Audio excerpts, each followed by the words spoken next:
So let's for anybody who doesn't know, Elvis, Johnny Cash, both of them had married women that were very, very young. All kinds of people in the music industry, in the film industry, Hollywood. A lot of the big producers back then were known for it. You know, Shirley Temple, stories that she told as she got older. There's many, many, many others. They did to Michael Jackson, you know, Britney Spears. We can go on and on and on. But tonight we're going to talk about Jimmy. Yeah, Jimmy. Anybody know about Jimmy? I'm former detective Mark Williams-Thomas, and I'm investigating the other side of Jimmy Savile. One former BBC employee has already told me that she saw him sexually assault a girl in his dressing room, just minutes after the girl attended the recording of one of his shows. At the time, she believed the girl was just 14 years old. It seems almost unthinkable that one of the biggest stars of children's TV could be preying on the very kids who appeared on his BBC programmes. But tales of Savile's behaviour towards young girls had their roots back in his early career. Back in the 50s, Savile started off running dance halls in the north of England. In 1958, he was spotted by Radio Luxembourg and signed up as its star DJ. Then in 1964, his larger-than-life personality was unleashed on the nation when he was asked to present the first edition of the new BBC programme, Top of the Pops. Welcome to January the 1st, 1964. It's 6:34 p.m. and it's a programme that you've never heard of before. It's called Top of the Pops, and there's the charts. Around the same time, he was also asked to appear on a BBC radio talk show called Teen Scene. Its producer was Wilfred Diath. Well, he had a reputation. I mean, he had a shocking reputation for young women, but I mean, it was all hearsay, and I didn't know whether to believe it or not.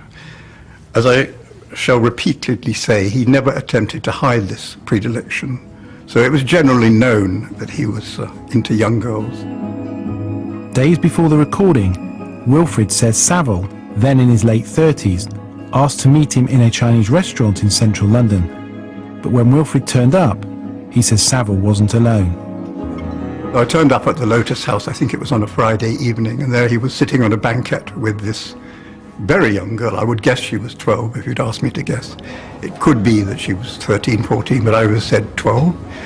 I asked him where he'd found her. I said that to him, where did you pick her up? And he said, Top of the Pops. I think it was the previous night. Top of the Pops went out on a Thursday night.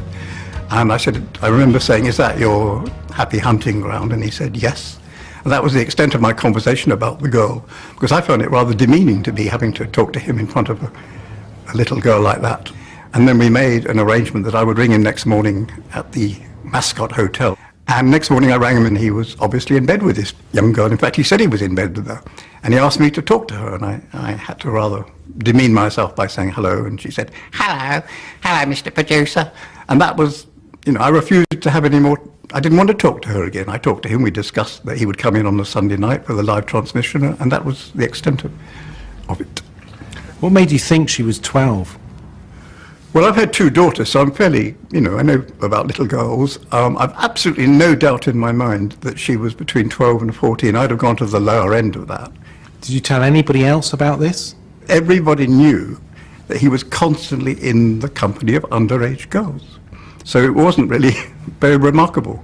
It was just that I had evidence of it for the first time. Having heard a lot of gossip, I saw with my own eyes how he was behaving.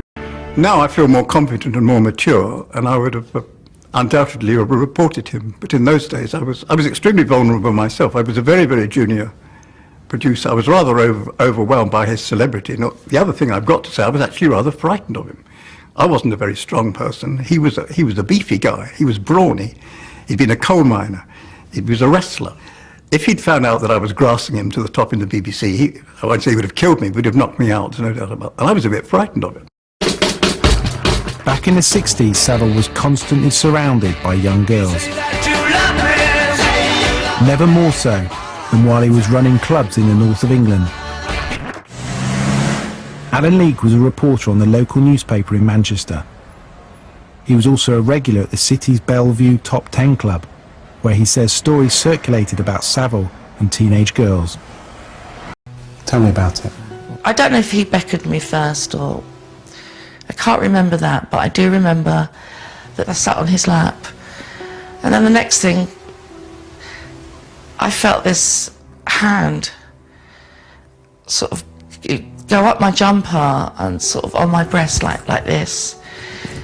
I jumped up, I was absolutely freaked out. I started swearing and, what do you think you're doing? And then I was just dragged out of the caravan by two of the staff.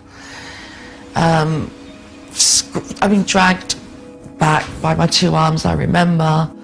My feet were like this, heels were really being dragged in the grass, and told them, filthy mouth I have, how can I make those terrible accusations? You know, Uncle Jimmy does nothing but good for the school, and he was just so wonderful, and me, you know, I need to retract what I've said, I need to apologise. I was taken upstairs to the isolation unit, left there for 2 or 3 days, and said that I could come back into the building when I refrained from saying such filthy things and detract the accusations. And, you know, that was it. It was that when I came out, I just didn't say anything more because I hated it in the isolation unit. It was a padded cell, and you were locked in this room and just left.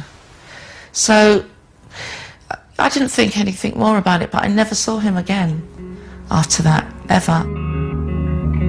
During my investigation, I'd heard claims that in the 1960s Savile would prey on teenage girls at Manchester's Bellevue Top 10 Club and seduce them in his trademark Rolls Royce. I've discovered allegations that 10 years later he was using the same modus operandi at Duncroft.